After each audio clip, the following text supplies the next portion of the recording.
स्वर्गीय पिता प्रभु जी, हम आपको धन्यवाद देते हैं पिता। अभी तक आपने संभाला परमेश्वर, आपकी भलाइयों के लिए धन्यवाद देते हैं प्रभु। आपका वचन जब हम सीखने के लिए जा रहे हैं प्रभु, आपसे विनती प्रार्थना करते हैं पिता। अपने वचन को हम एक एक को खोल कर दें प्रभु। हम एक एक से आप बातें करें प्रभु। आपका वचन पिता हम एक एक पर अनुग्रह करें। आए के सारी बातों को हम आपके हाथ में सौंपते हैं। सारा आदर महिमा केवल हम आपको देते हैं। प्रार्थना प्रभु यीशु मसीह के नाम से मांगते हैं, आमीन। मैं परमेश्वर का धन्यवाद देता हूँ, प्रभु ने हम प्रत्येक को एक बार फिर इकट्ठा होने का एक मौका दिया। हम लोग परमेश्वर के वचन से हम लोग सीख रहे थे यूहन्ना रचित सुसमाचार। उसमें पहला, दूसरा और तीसरा 3 अध्याय हमने देखा। आज हम लोग चौथा अध्याय यूहन्ना रचित सुसमाचार चौथा अध्याय उसका 1 से लेकर 9 तक हम लोग पढ़ेंगे। यूहन्ना रचित सुसमाचार चौथा अध्याय उसका 1 से लेकर 9 तक। फिर जब प्रभु को मालूम हुआ कि फरीसियों ने सुना है कि यीशु यूहन्ना से अधिक चेले बनाता है और उन्हें बपतिस्मा देता है, यद्यपि यीशु स्वयं नहीं वरन उसके चेले बपतिस्मा देते थे, तब वो यहूदिया को छोड़कर फिर गलील को चला और उसको सामरिया से होकर जाना अवश्य था। इसलिए वो सुखार नामक सामरिया के एक नगर तक आया जो उस भूमि के पास है जिसे याकूब ने अपने पुत्र यूसुफ को दिया था, और याकूब का कुआं भी वहीं था। अतः यीशु मार्ग का थका हुआ उस कुएं पर यूं ही बैठ गया। यह बात 6 घंटे के लगभग हुई। इतने में एक सामरी स्त्री जल भरने आई। यीशु ने उससे कहा, मुझे पानी पिला, क्योंकि उसके चेले तो नगर में भोजन मोल लेने को गए थे। उस सामरी स्त्री ने उससे कहा, तू यहूदी होकर मुझ सामरी स्त्री से पानी क्यों मांगता है?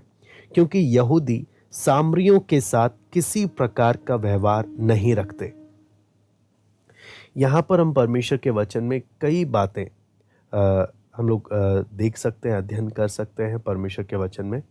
और यहाँ पर सीखते वक्त हम लोग परमेश्वर के वचन में जब हम पढ़ते हैं तो यहाँ पर हम परमेश्वर के वचन में अलग अलग प्रकार के लोगों से प्रभु यीशु मसीह किस प्रकार से मिलता है और किस प्रकार का उनको सुसमाचार उनके पास पहुँचता है, वो हम लोग परमेश्वर के वचन में हम पढ़ते हैं। यहाँ पर हम सबसे पहले एक सामरी स्त्री के बारे में हम लोग देख रहे हैं और प्रभु यीशु मसीह किस प्रकार उससे बात करता है।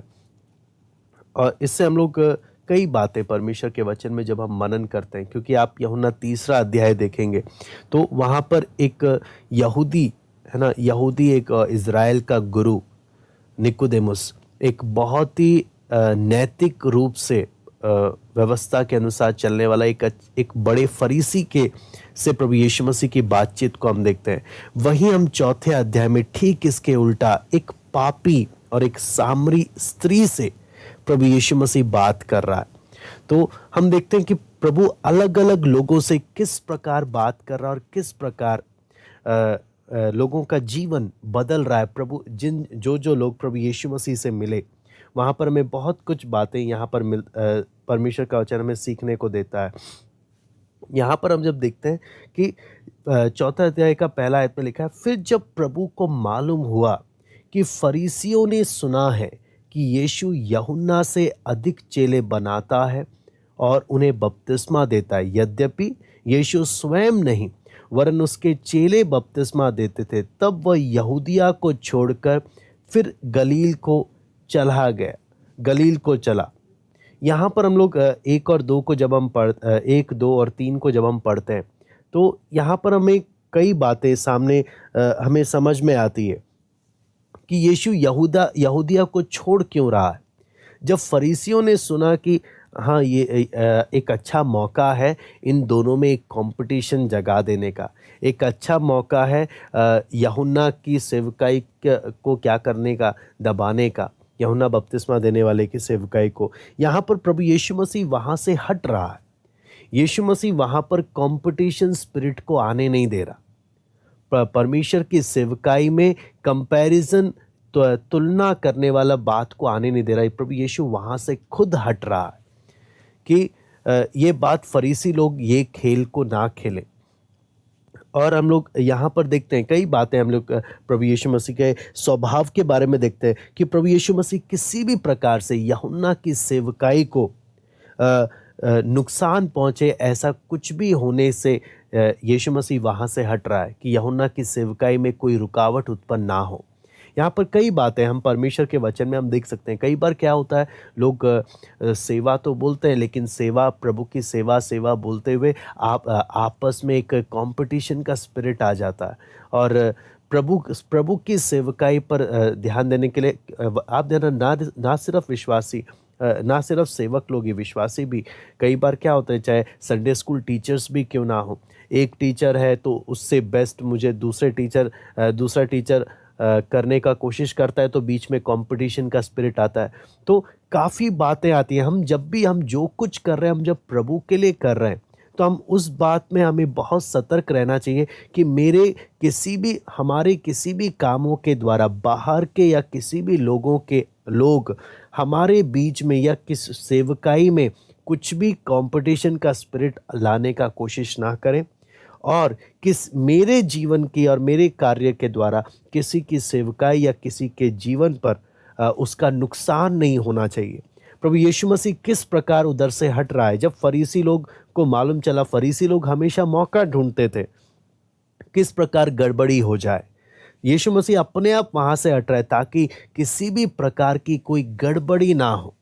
और फिर अगली बात हमें यहाँ पर जब मालूम चलता है, वो यहूदिया को छोड़कर गलील को जा रहा। अगर आप मैप को देखेंगे, मैं आपके सामने मैप दिखाना चाहूँगा।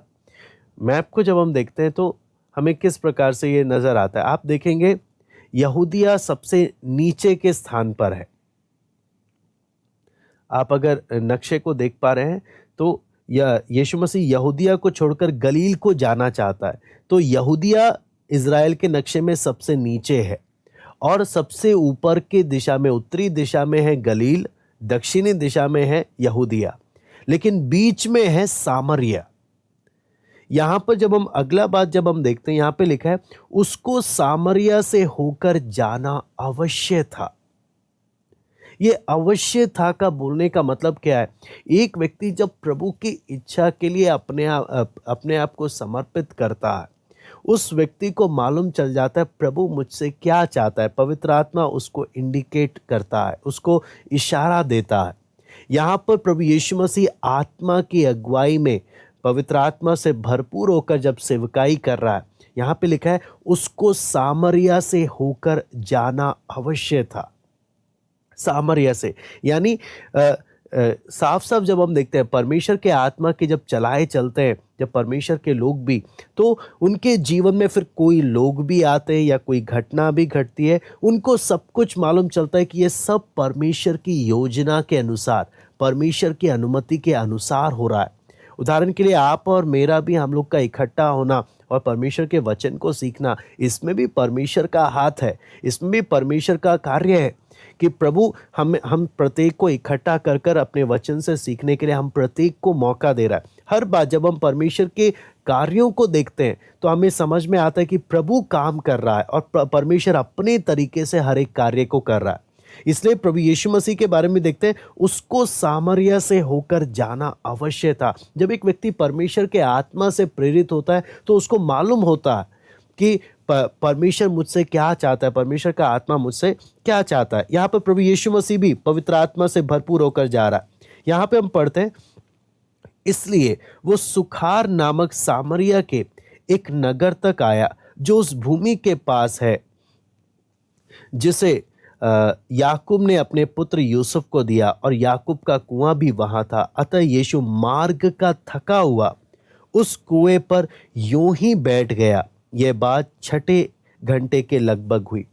यहाँ पर कुछ बातें अगर हम इसका ऐतिहासिक रूप से भी हम लोग देखें ताकि हम लोग उस बात को अच्छे से समझ पाए, तो आप जब पूरा मैप को जब आप देखते हैं तो पूरा पैलेस्टीन का जो लंबा उत्तर दिशा से दक्षिण दिशा का अगर नापेंगे तो 120 मील ही है, सिर्फ, ज़्यादा बड़ा नहीं है।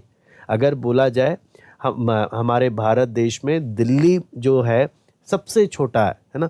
दिल्ली से भी छोटा है इज़राइल, और उत्तर से दक्षिण अगर आप नापेंगे तो 120 मील ही है। लेकिन यहाँ पर जब हम देखते हैं 120 मील में अलग अलग टेरिटरी, अलग अलग एरिया है। उत्तर की तरफ गलील है, दक्षिण की तरफ यहूदिया है, और बीच में पड़ता है सामरिया, बीच में। तो उस बात को हम लोग यहाँ पर जब हम पढ़ते हैं तो हमें सामरिया के बारे में समझना है कि प्रभु यीशु मसीह सामरिया जब होकर जा रहा है और सामरिया में सेवकाई कर रहा है, तो सामरिया का बैकग्राउंड क्या है, ताकि हम उस बात को समझ सकें कि प्रभु यीशु मसीह किस प्रकार सामरिया में सेवकाई कर रहा है। यहाँ पर जब देखते हैं कि यहाँ पे कई बातें हमें सामने हमें समझ में आती है कि यहूदी लोगों का सामरियों के साथ कभी बनता नहीं था। हमने यहाँ पर नीचे भी पढ़ा था, आप अगर उसका पढ़ेंगे 10वां आयत को पढ़ेंगे तो वहाँ पे लिखा है, यहाँ पर भी हम देखते हैं 9वां आयत में लिखा है, क्योंकि यहूदी सामरियों के साथ किसी प्रकार का व्यवहार नहीं रखते थे। यहूदी और सामरियों के बीच में बहुत ही बड़ा, आपको मालूम है, एक लड़ाई चल रहा था। बिल्कुल एक दूसरे को पसंद नहीं करते थे ये लोग। लेकिन प्रभु यीशु एक यहूदी होकर ऐसी जगह से जा रहा है जहां एक आम यहूदी जाना बिल्कुल पसंद नहीं करता। मैं आपको इस बात का, हम प्रार्थना पूर्वक इस बात को अगर समझेंगे तो हमें कई बातें खुलकर मिलेंगी। यहाँ पर साफ साफ लिखा है, आप अगर 4थी आयत में पढ़ेंगे तो वहाँ पे लिखा है उसको सामरिया से होकर जाना अवश्य था। वहीं आप 9वीं आयत में पढ़ते हैं तो वहाँ पे लिखा है यहूदी सामरियों के साथ किसी प्रकार का व्यवहार नहीं रखते, कोई मतलब नहीं रखते, इतना एक दूसरे से नफरत करते हैं। इनका झगड़ा सदियों से चला आ रहा, बिल्कुल पसंद नहीं करते एक दूसरे को। एक यीशु मसीह एक यहूदी होकर उन लोगों के जगह से होकर जा रहा है जिधर से जाना एक आम यहूदी बिल्कुल पसंद नहीं करता। इसका मतलब क्या है? कई बार परमेश्वर का आत्मा हमें ऐसी जगहों में लेकर जाता है, ऐसी परिस्थिति में लेकर जाता है जहां पर हम लोग या हमारे जैसे लोग जाना बिल्कुल पसंद नहीं करते, बिल्कुल पसंद नहीं करते। लेकिन जो व्यक्ति प्रभु की इच्छा के लिए समर्पित है, जो व्यक्ति प्रभु की इच्छा के लिए समर्पित है, परमेश्वर की हर बात को मानने के लिए तैयार रहता। परमेश्वर के आत्मा की अगुवाई में हर एक कार्य करने के लिए तैयार रहता है। क्यों? मैं आपको उस बात को समझना, यहूदी लोग बिल्कुल पसंद नहीं करते, सामरी लोग भी बिल्कुल पसंद नहीं करते। फिर भी यहाँ पे देखते हैं आत्मा के द्वारा ये प्रेरणा मिल रही है कि सामरिया से होकर जाना जरूरी है। हाँ, आप सोचना ऐसे समय में कोई भी यहूदी यीशु मसीह को देखकर गलती समझेगा कि यीशु यहूदी होकर सामरिया से क्यों जा रहा। लेकिन कई बार परमेश्वर का आत्मा का कार्य कुछ इस प्रकार का हम लोग देख सकते हैं। और आपको मालूम है, यहाँ पर जब हम देखते हैं यीशु को गलील जाना था, गलील जाने के लिए अगर आप सामरिया से होकर जाएंगे तो 3 दिन में आराम से पहुंच सकते हैं। लेकिन यहूदी लोग कभी भी सामरिया से होकर जाते ही नहीं थे, वो लंबा रास्ता चुनते थे। बेशक टाइम ज़्यादा लगे, ज़्यादा समय लगे, कोई दिक्कत नहीं, लेकिन हम सामरिया से जाएंगे नहीं, हम यरदन पार करके ही जाएंगे। लंबा रास्ता चुनकर जाते थे एक आम यहूदी। लेकिन यीशु मसीह यहूदिया से गलील जाने के लिए सामरिया का रास्ता ही चुन रहा। वो बोलने का मतलब क्या है? प्रभु यीशु मसीह का काम, प्रभु यीशु मसीह का स्वभाव और परमेश्वर के आत्मा का तरीका, परमेश्वर किस रीति से काम करता है, वो बात हमें भी समझ में आए, ताकि हम भी समझे कि हम ये ना सोचें कि परमेश्वर हमेशा जैसे हम चाहते हैं ऐसे ही काम करता है। कई बार जो हम नहीं चाहते, कई बार हमें या हमारे आसपास के लोगों को कुछ भी पसंद नहीं, कई बार परमेश्वर का कार्य भी उस प्रकार से होता है, कई बार। इसलिए यहाँ पर हम कुछ बातें हम लोग देखेंगे परमेश्वर के वचन से। क्योंकि यहूदी लोग जब सामरिया से नहीं जाते थे, दूसरे रास्ते से जाते थे, तो दुगना, जैसे 3 दिन का रास्ता 6 दिन का रास्ता बन जाता था। फिर भी यहूदी लोग 6 दिन सफ़र करने को तैयार थे, लेकिन सामरी लोगों के वहाँ से जाना उनको बिल्कुल पसंद नहीं था। इतना नफ़रत, इतना घृणा करने वाले लोग थे। लेकिन यीशु मसीह फिर भी सामरिया से होकर जब गया, सिकार, यहाँ पे जब हमने पढ़ा वचन में, तो सुखार नामक सामरिया के एक नगर में आया। सुखार नामक सामरिया, वहाँ पर याकूब का एक कुआं भी था, है ना। यहाँ पर हम लोग जब देखते हैं, याकूब का कुआं भी वहाँ था, जिसके बारे में आप उत्पत्ति 33 का 18 और 19 में हम पढ़ सकते हैं। उत्पत्ति 33 का 18 और 19।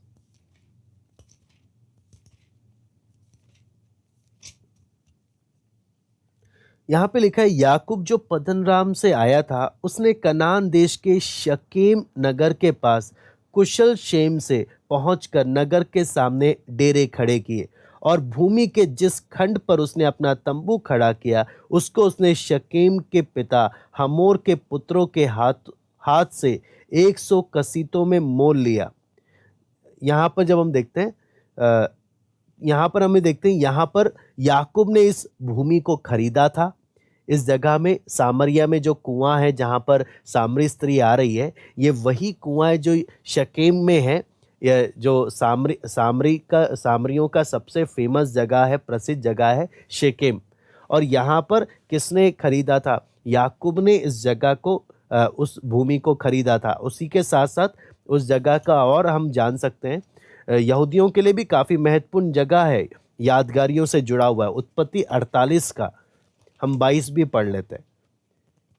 और क्या क्या बात यहाँ इस जगह को हम देख सकते हैं। उत्पत्ति 48 का 22, यहाँ पे लिखा है, मैं तुझको तेरे भाइयों से अधिक भूमि का एक भाग देता हूँ, जिसको मैंने एमोरियों के हाथ से अपनी तलवार और धनुष के बल से ले लिया। यहाँ पर जो है, ये यूसुफ को जो भूमि दिया जा रहा है, उसके बारे में याकूब अपना जमीन जो दे रहा है, उसके बारे में लिखा हुआ है। फिर यहोशू 24 का 32 भी हम लोग देख लेते हैं।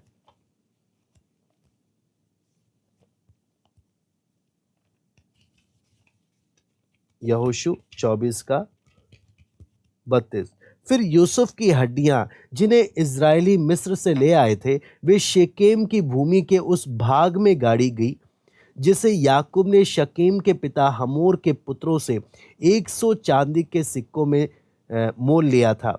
इसलिए वो यूसुफ की संतान का निज भाग हो गया। यहाँ पर हम देखते हैं, ये जो कुआं, ये जो जमीन है ना, जमीन, कुआं और यूसुफ का काफ़ी, ये जो जगह है सामरियों का, ये जो भाग है, काफ़ी इजराइलियों, यहूदी लोगों से जुड़ा हुआ है, उनकी यादगारियों से जुड़ा हुआ है। ये वो जगह है जहाँ पर याकूब ने ज़मीन खरीदा। ये वो जगह है जहाँ पे उसने अपना कुआं बनाया। ये वही जगह है जो याकूब ने यूसुफ को भी सौंपा, और बाद में यूसुफ की हड्डियों को भी यहीं पर गाड़ा गया। तो यहाँ पर जब हम देखते हैं, लेकिन जो इस कुएं के बारे में जब हम पढ़ते हैं, जो हम यूहन्ना 4 अध्याय में हम जब आए हैं, वहाँ पर जब हम पढ़ रहे हैं, यीशु कुएं के पास जाकर, है ना, वहाँ पर जाकर बैठ गया। तो यहाँ पर जब देखते हैं, कुआं 100 फीट गहरा है, और इसमें जो पानी है, जो इकट्ठा हुआ पानी जो है, ये इतना गहराई में है कि आपके पास कुछ होना चाहिए, जब ही जाकर आप निकाल सकते हैं। और यीशु मसीह के बारे में जब देखते हैं, प्रभु यीशु मसीह के बारे में, जो अपने चेलों के साथ जब वहाँ पर आया, यहाँ पे लिखा है, वो सुखार नामक सामरिया के नगर तक आया, जो उस भूमि के पास है, जिसे याकूब ने अपने पुत्र यूसुफ को दिया था, और याकूब का कुआं वहीं था। यीशु मार्ग का थका हुआ उस कुएं पर यूं ही बैठ गया, और यह बात 6 घंटे के लगभग थी। मार्ग का थका हुआ। आप सोचना, एक यूहन्ना शुरुआत प्रभु यीशु मसीह का किस तस्वीर से कर रहा। ये यूहन्ना जब बता रहा है यीशु मसीह कौन है, ये परमेश्वर स्वयं है, कोई स्वर्गदूत नहीं है, कोई इंसान नहीं है। हाँ, यूहन्ना क्या बोलता है, ये स्वयं परमेश्वर आदि में जो वचन है, यही वचन देह धारण कर कर, ये परमेश्वर स्वयं देह धारण कर कर आ रहा है, पूर्ण परमेश्वर आ रहा है। लेकिन वहीं दूसरी ओर यूहन्ना ये भी बता रहा है, जो पूर्ण परमेश्वर है ये पूर्ण मनुष्य भी है। पूर्ण मनुष्य होने के कारण यहाँ पे लिखा है, यीशु मार्ग का थका हुआ, हाँ थक गया सेवकाई में ट्रैवल करते हुए, लोगों को वचन बताते हुए। और असली थकावट क्या है, जब मानसिक रूप से भी थक गए, शारीरिक रूप से भी थक गए, वो होता है असली टूट जाना। अंदर से पूरा एक ऐसा टूटापन आ जाता है, वो थकावट जो हम यहाँ पर देख रहे हैं कि यह बात छठे घंटे के लगभग हुई है। छठे घंटे के लगभग इसके बारे में जब देखते हैं, ये दोपहर का समय है, कड़ी धूप, 12 बजे दोपहर का समय है जिस समय ये घटना घट रही है। और थका हुआ है, प्यासा है। और आपको मालूम है, चेले लोग भी भोजन लेने के लिए पास के, यहाँ पे लिखा हुआ है, चेले लोग भी भोजन लेने के लिए पास के नगरों में भोजन लेने को क्या किए, गए हुए थे। तो हम देख सकते हैं कितनी बातें हमें यहाँ पर हमें दिख रही है। यीशु मसीह के साथ चलते चलते चेले भी अनजाने में, या बोले चेलों ने भी उस वो बैरियर्स, जो यहूदी लोगों का एक आम जो बैरियर था कि हम सामरियों से कोई मतलब नहीं रखेंगे, चेले लोग भी जाकर उन्हीं नगरों में से जाकर क्या करने चले गए, भोजन मोल लेने चले गए। वो जाने अनजाने में उन्होंने क्या कर, वो भी ये बैरियर्स को तोड़ने लगे। यहाँ पर जब हम देखते हैं तो वहाँ पर लिखा है, आगे लिखा हुआ है, इतने में एक सामरी स्त्री जल भरने आई। आप सोचें, सुखार से इस कुएं के पास लगभग आधा मील का दूरी है। अपने नगर से इतने दूर सफर कर कर एक सामरी स्त्री यहां पर कुएं से पानी लेने क्यों आ रही है? इसके नगर में भी बहुत कुएं हैं जहां पर वहां की स्त्रियां पानी भरती हैं, लेकिन ये सामरी स्त्री कड़ी धूप के समय में यहां पर आके इतने दूर आकर पानी क्यों ले रही है? इससे मालूम चलता है नैतिक रूप से भी जब ये इस समाज की नज़र में ये समाज से निकाली गई हुई है, समाज इसको स्वीकार नहीं कर रहा नैतिक रूप से, इसको समाज के सामने भी ये अपने आप को इतना गिरा हुआ स्तर में अपने आप को देख रही है, जिसके कारण ये क्या कर रही है, अकेले पानी भरने के लिए आ रही है। तीसरे अध्याय में हमने देखा यीशु सबसे यहूदियों में सबसे पवित्र व्यक्ति से मिल रहा है, नैतिक रूप में सबसे अच्छे व्यक्ति से मिल रहा है। वहीं चौथे अध्याय में देख रहे हैं यीशु एक सबसे अनैतिक रूप से, समाज से भ्रष्ट, समाज से निकाली गई उस स्त्री से यीशु यहाँ पर क्या कर रहा है, मिल रहा है। देखने का मतलब यूहन्ना किस प्रकार से दिखा रहा है, यीशु सबके लिए आया है। यीशु कोई विशेष व्यक्ति के लिए नहीं आया, यीशु सब प्रकार के लोगों के लिए आया। यीशु अच्छे से अच्छे के लिए भी आया, बुरे से बुरे के लिए भी आया। यीशु सबके लिए आ रहा है। यीशु के लिए कोई समाज या कोई जात या कोई पर्टिकुलर कोई बात यीशु के लिए स्पेशल नहीं है। उसके लिए सब लोग, वो सबको परमेश्वर के राज्य के लिए लेकर आया। इसलिए वचन में देखते हैं जो कोई मसीह में है, हाँ वो अब ना तो यूनानी है ना यहूदी है, सब बराबर है।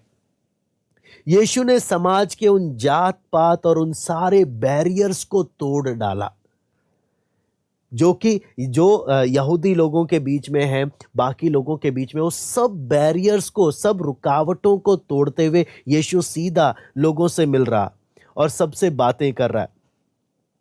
यहाँ पर हम आगे जब इसके बारे में जब हम पढ़ते हैं तो यहाँ पे लिखा है, यीशु ने उससे कहा, मुझे पानी पिला। और क्योंकि उसके चेले तो नगर में भोजन मोल लेने को गए थे, उस सामरी स्त्री ने उससे कहा, तू यहूदी होकर मुझ सामरी स्त्री से पानी क्यों मांगता है?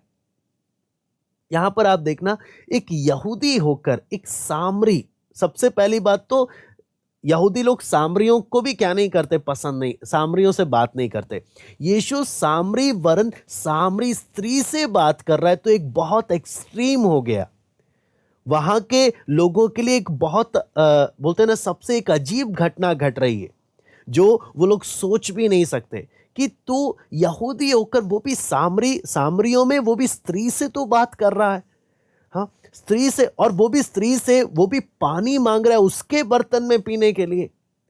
इतना ज्यादा, तो इतना ज्यादा एक करीब आना चाहता है, ये कैसे हो सकता है? हाँ, हम हमारे नगर से यहूदी सफर करना पसंद नहीं करते हैं। आप सोच कर देखें, हमारे नगर से यहूदी सफर करना पसंद नहीं करते, हमारे लोगों से यहूदी बात करना पसंद नहीं करते। तू यहूदी होकर वो भी सामरियों में स्त्री, वो भी एक अनैतिक स्त्री, गिरी हुई स्त्री, और उसी के बर्तन में तो पानी भी पीने के लिए बोल रहा है। तो कैसे ऐसे हो सकता है? ये कैसे हो सकता है? यहाँ पर हमें यहाँ पर हमें कई बातें परमेश्वर के वचन से देखने को मिलता है। आपको यहाँ पर हम एक एक इस बात को समझे, परमेश्वर के आत्मा का तरीका, परमेश्वर का आत्मा का काम। परमेश्वर कई बार हमें ऐसी जगहों से, ऐसे अनुभवों से लेकर जाता है जहाँ हम नहीं जाते, जहाँ हमने कभी सोचा नहीं होता। लेकिन सारी बात है, क्या हम प्रभु की इच्छा के लिए समर्पित हैं? अगर प्रभु की इच्छा के लिए समर्पित हैं, प्रभु जिस भी परिस्थिति से लेकर जाए, जिस भी अनुभवों से लेकर जाए, हम जाने के लिए तैयार हो जाएंगे।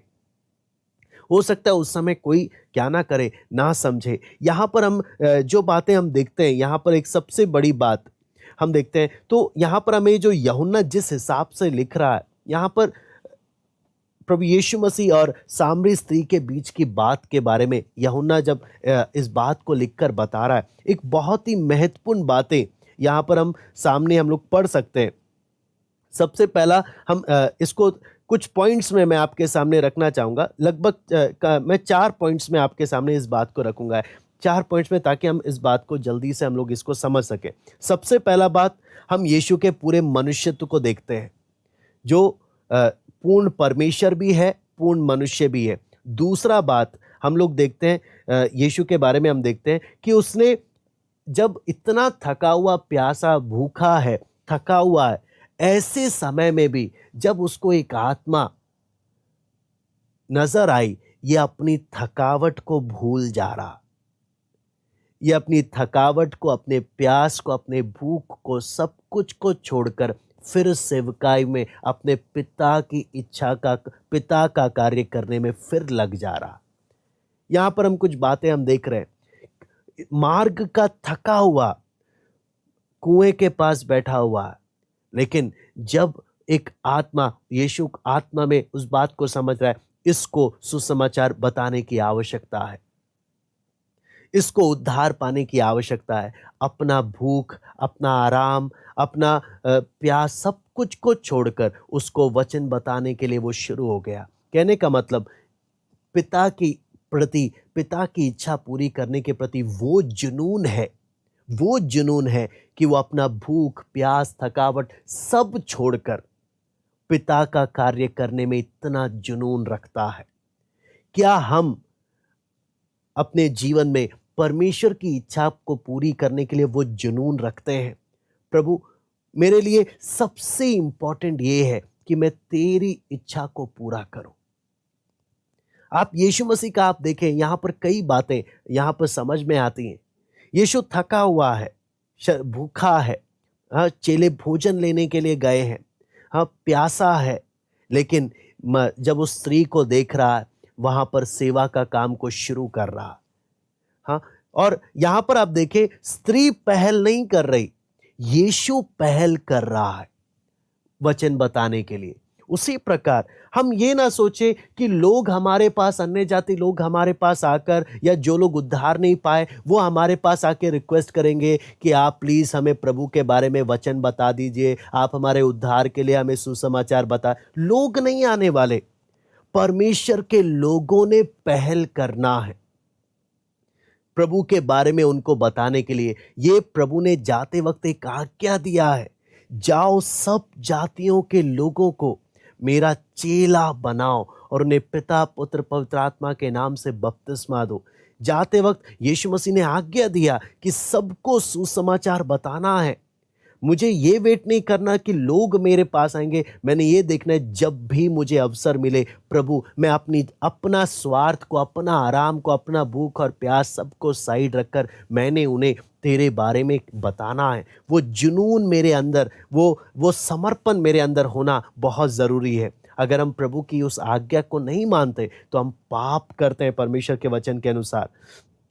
यहाँ पर हम अगली बात को जब हम देखते हैं तो यीशु किस प्रकार से स्त्री से बात कर रहा है, वो भी हम यहाँ पर देखकर हम लोग समझ सकते हैं कि एक रब्बी, उस समय का एक रब्बी, मैं आपको बताता हूं, उस समय का एक रब्बी या एक ऑर्थोडॉक्स, एक कट्टर यहूदी, उनके आचरण को देखकर तो स्त्रियां ऐसे ही दूर हो जाती थी, उनसे ऐसे ही दूर उनके आसपास भी नजर नहीं आती थी। यीशु एक मित्र की तरह बात कर रहा, एक ऐसे मित्र की तरह बात कर रहा है जिससे दूसरा व्यक्ति खुलकर उनसे बात कर सके। क्या मेरा स्वभाव बाहर के लोगों के सामने इस प्रकार से है कि लोग मुझसे खुलकर बात कर सके, या मेरे स्वभाव के कारण लोग मुझसे दूर हो जाते हैं?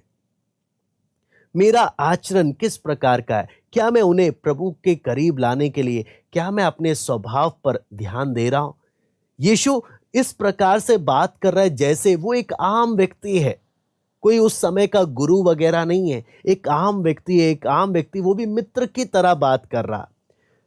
इस प्रकार से यीशु का बातचीत को हम देख सकते हैं। और तीसरा बात, हम परमेश्वर के वचन में जब यहां पर देखते हैं तो यीशु जो बैरियर, ये जो बंधन है जो तोड़ रहा है, अगर आप देखेंगे तो लगभग 720 ईसा पूर्व, आप समझना, लगभग 720 ईसा पूर्व की घटना है। 700 साल, कम से कम 700 साल पहले की घटना, वो हम परमेश्वर के वचन में जब देखते हैं, अश्शूरी लोगों ने जब इज़राइल पर हमला किया, इज़राइल के उत्तरी राज्य पर जब हमला किया और उसे कब्जा कर वो वहां के लोगों को बंधुआई में जब ले गए। अगर आप पुराना नियम पढ़ेंगे, जब हम पुराना नियम पढ़ते हैं तो अश्शूरी राजा ने उत्तरी राज्य पर जब हमला किया और उनको बंधुआई में लेकर गया, तो कुछ लोगों को छोड़ दिया, बाकी सबको बंधुआई में लेकर चला गया।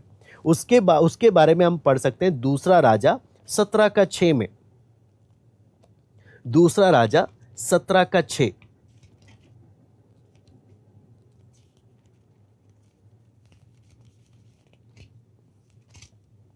यहां पे लिखा है, होशे के 9वें वर्ष में अश्शूर के राजा ने शुम्रोन को ले लिया और इज़राइलियों को अश्शूर में ले जाकर हलद में और गोजान की नदी हाबोर के पास और मादियों के नगरों में बसाया। यहाँ पर देखते हैं कि अश्शूर के राजा ने क्या किया कि इज़राइलियों को अश्शूर में लेकर चला गया और वहां पर जाकर उन्हें क्या कर दिया, मादियों के नगरों में जाकर बसा दिया, उनको वहां से ले जाकर। तो हम लोग इससे समझ सकते हैं कि उधर का स्थिति वहां क्या हो गया। फिर दूसरा राजा 17:24 भी हम पढ़ लेते हैं।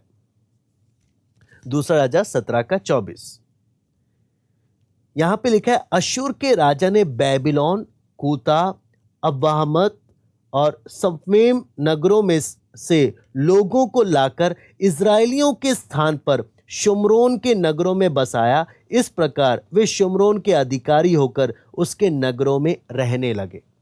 अब यहां पर देखें, अश्शूर के राजा ने क्या किया। अश्शूर के राजा ने बेबीलोन के लोगों को जाकर इज़राइल में जाकर बसा दिया और इज़राइल लोगों को जाकर दूसरी जगह में बसा दिया। तो दोनों को आगे पीछे कर दिया। तो कुछ यहूदी लोग जो उत्तरी राज्य में छोड़ दिया था राजा ने, कमजोर लोग कुछ ऐसे ही छोड़ दिया था। इन्होंने क्या किया, जब अश्शूर के राजा ने वहां के लोगों को जब इधर बसाया तो इन्होंने आपस में शादियां कर ली और वो काम कर दिया जो एक यहूदी कभी क्षमा नहीं करता। अक्षम्य अपराध इन्होंने कर दिया कि अन्य जातियों से इन्होंने विवाह कर लिया। और विवाह करने के कारण जब हम देखते हैं, उन्होंने अपनी जात की पवित्रता को, है ना, उस रेशियल प्योरिटी को खो दिया। तो इसे खोने के कारण उन्होंने कभी फिर उनको ये लोग फिर क्या कहलाने लगे, ये इंटरब्रीड कहलाने लगे कि ये मिक्स ब्रीड है, ये ओरिजिनल यहूदी लोग नहीं है, इसलिए इनको सामरी लोग कहने लगे, सामरी कर कर। और आपको मालूम है वहां पर एक कट्टर यहूदी लोगों का सोच क्या होता था, अगर उनके बच्चे अगर दूसरे जातियों के लोगों से अगर शादी करते थे तो वो फ्यूनरल सर्विस करते थे, यानी अंतिम संस्कार के हमारा बच्चा मर गया, ऐसे कर कर वो इस नजर से उनका यहूदी लोगों का सोच था। लेकिन यहां पर जब सामरियों ने जब ये काम हुआ कि बाहर के लोगों के साथ जब यहूदियों ने विवाह किया, तो इसके कारण क्या हो गया, इन्होंने ये लोग पूरे सामरी, इसलिए इन लोगों को सामरी लोग कहा जाता है। क्यों?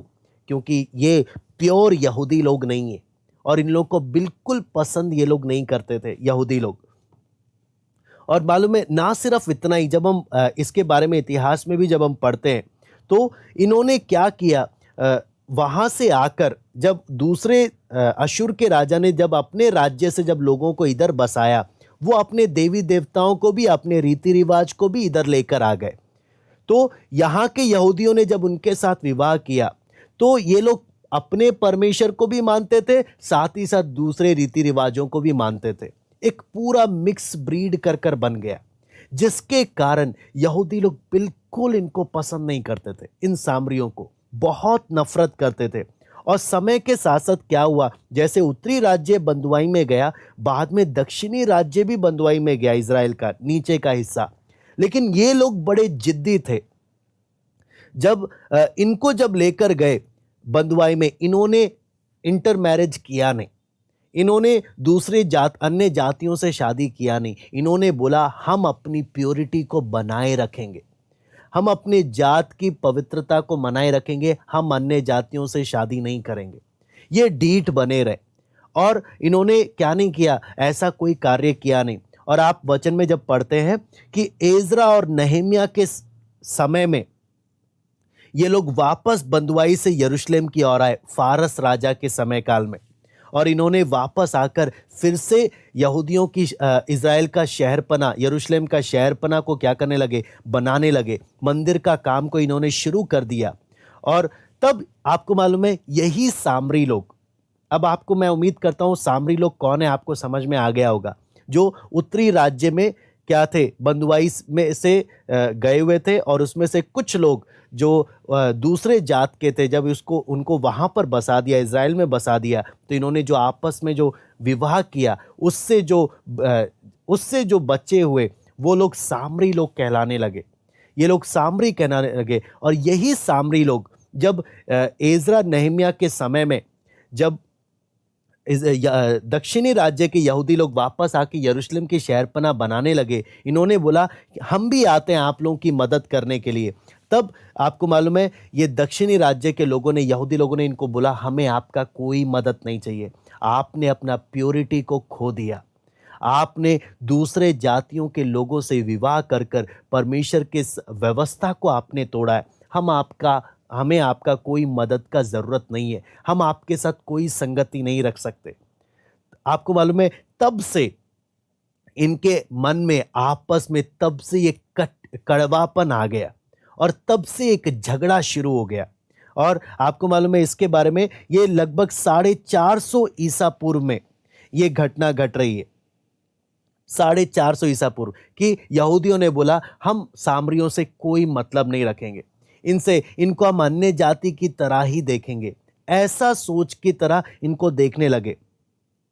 और आपको मालूम है इसके लिए आप चाहें तो नहम्याह भी हम पढ़ सकते हैं, नहम्याह 13 का 28, नहम्याह 13 का 28।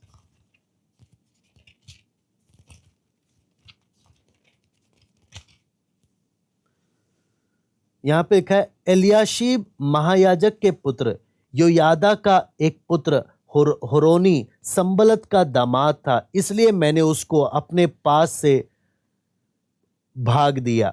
यहां पर आप देखें सनबलत, मनसे ने सामरी सनबलत की बेटी से शादी किया, यहूदी मनश्शे ने, इसलिए आपको मालूम है फिर से गड़बड़ी यहां पर हो गई थी।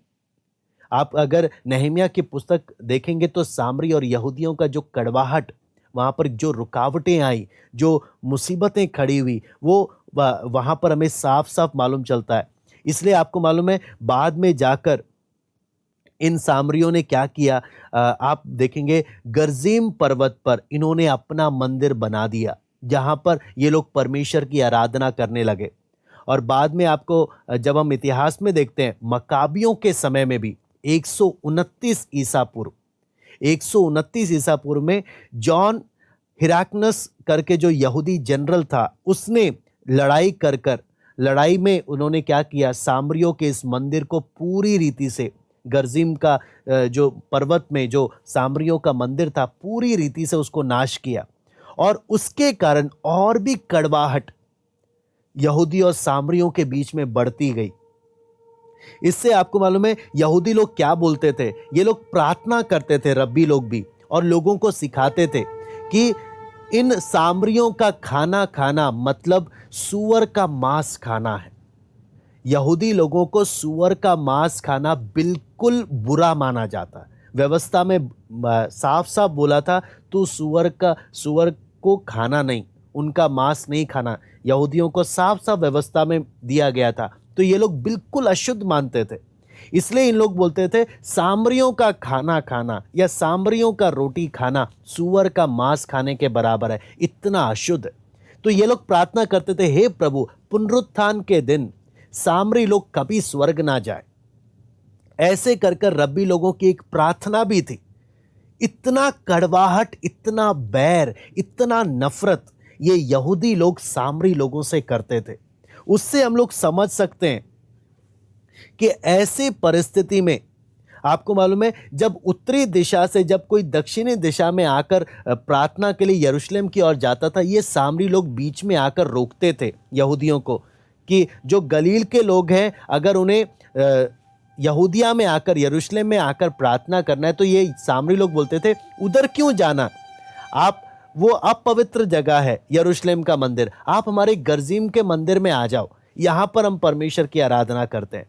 तो जितना रुकावट उत्पन्न कर सकते थे ये सामरी लोग करने लगे, इतनी कड़वाहट। तो बोल सकते हैं हम 400 सालों से चल रही लड़ाई है यहूदी और सामरी लोगों के बीच में। 400 साल, कोई छोटा मोटा झगड़ा नहीं था, कोई छोटा मोटा बैर नहीं था। लेकिन ऐसे समय में ये कोई कम हैरानी नहीं, एक बहुत हैरानी की बात थी कि यीशु मसीह उस सारे जात पात और आपसी झगड़े को, सब कुछ को तोड़कर, सब कुछ रुकावटों को तोड़कर यीशु किससे बात करने के लिए जा रहा है? यीशु सामरियों से बात करने के लिए जा रहा।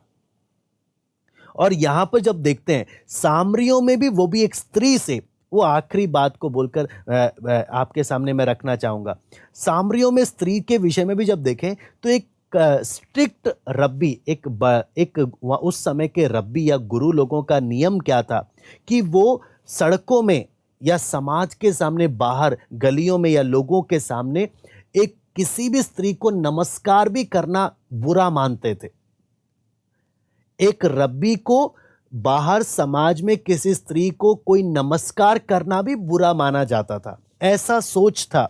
यहां तक कि ये लोग अपनी पत्नी या अपनी बेटी से भी गुरु लोग क्या नहीं करते थे, समाज के सामने, लोगों के सामने बात नहीं करते थे। इतना अपना डिग्निटी, इतना अपना, उन लोग को अपना प्रतिष्ठा उनके लिए बहुत प्रिय था। तो इन लोग, अगर मान लीजिए, इन लोगों का सोच क्या था, अगर रास्ते में बाहर किसी स्त्री को देख लिया तो ये लोग आंख बंद कर लेते थे। फरीसी लोग, ये गुरु लोग आंख बंद कर लेते थे और दीवार को देखते देखते घर तक जाते थे। इतना बिल्कुल पसंद नहीं करते थे अपने किसी भी स्त्री से बात करना।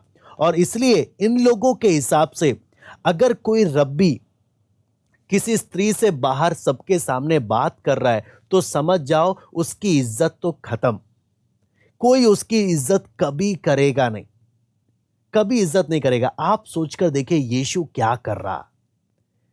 उस समय में यीशु को लोग रब्बी करके बुलाते हैं, लेकिन यीशु उस समय के लोगों की सोच, सामाजिक आपस में मतभेद, आपस में जो घृणा है और जो उस समय का जो लोगों का सोच है, सब कुछ को तोड़कर उन सारी बैरियर्स को तोड़कर यीशु सीधा उस सामरी स्त्री से एक दोस्त की तरह बात कर रहा।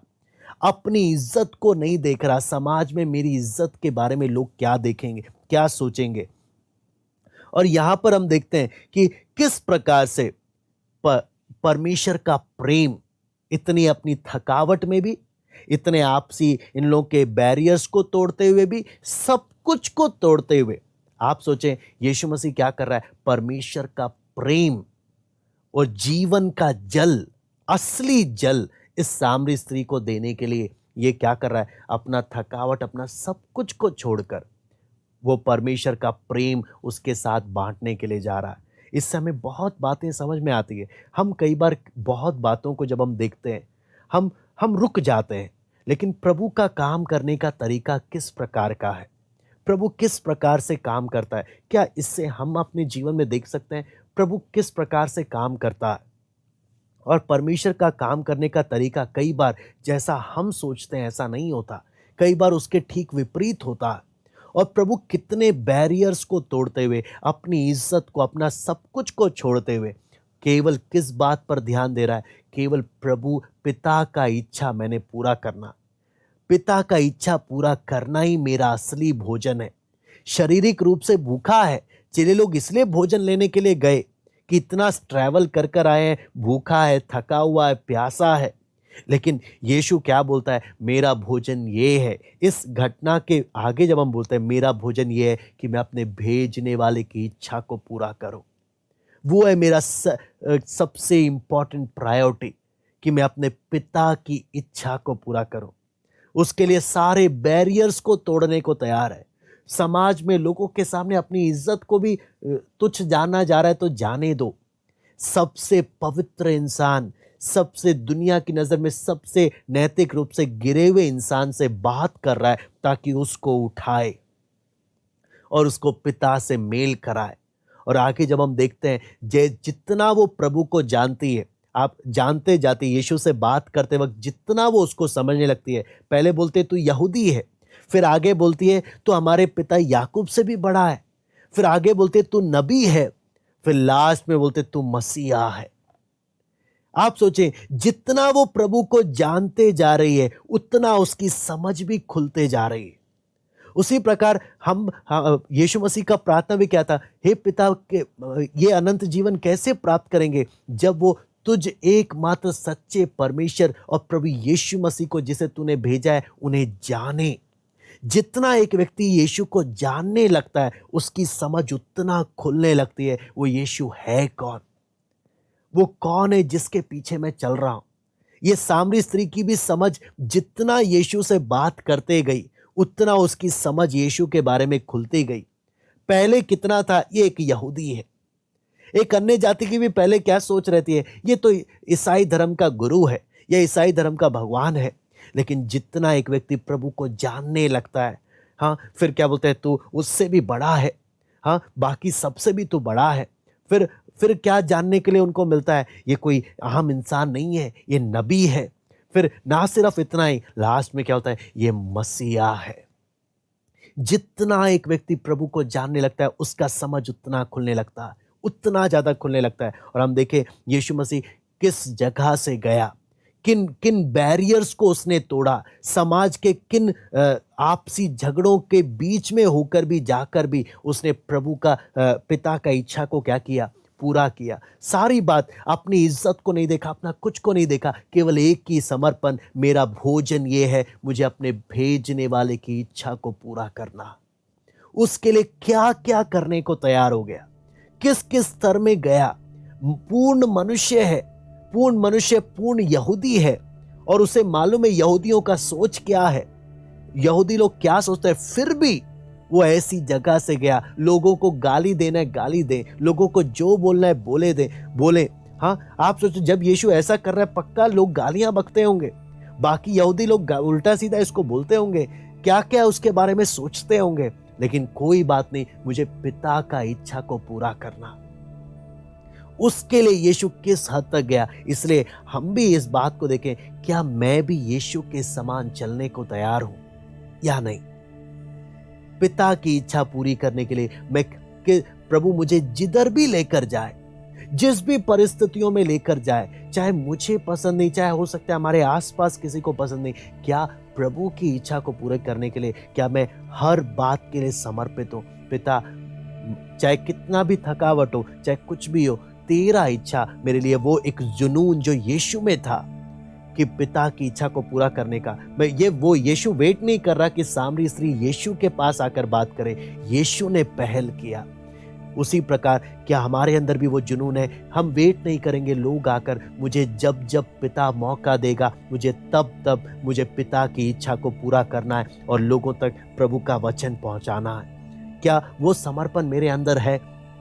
वो हम अपने जीवन में हम पूछ सकते हैं। क्या हम अपनी थकावट को, आराम को, वो सब बातों को दूर करते हुए, क्या वो पैशन, क्या वो जुनून है प्रभु के कार्य के लिए? हाँ, या हम अपना आराम को प्रायोरिटीज देते हैं, अपनी इच्छाओं को प्रायोरिटीज देते हैं? क्या प्रभु की इच्छा को पूरा करने के लिए समाज के बैरियर्स, हर बातों को तोड़ते हुए, क्या उस बातों को, जब लोग, हो सकता है मुझे गाली बकें, हो सकता है लोग मुझे गलत समझे, हो सकता है कोई मुझे कुछ भी समझे, लेकिन मुझे पिता की इच्छा को पूरा करना है, क्या वो समर्पण है? वो हम एक एक बात हम इन वचनों के द्वारा देख सकते हैं कि जब प्रभु की आत्मा के चलाए हम चलते हैं, प्रभु हमें कई बार ऐसी जगहों में लेकर जाता है जहां हम नहीं चाहते, लेकिन पिता की इच्छा पूरी करने के लिए वो समर्पण प्रभु हमारे जीवन में देखता है। इन वचनों के द्वारा प्रभु आप सबको आशीष दे, हम प्रार्थना करते हैं। स्वर्गीय पिता प्रभु जी, हम आपको धन्यवाद देते हैं पिता। कुछ समय परमेश्वर आपके वचन के द्वारा पिता हमें प्रभु उस सामरी स्त्री की घटना के बारे में आपने समझने का मौका दिया। कुछ बातें आपने हमें उधर सीखने के लिए मदद किया प्रभु,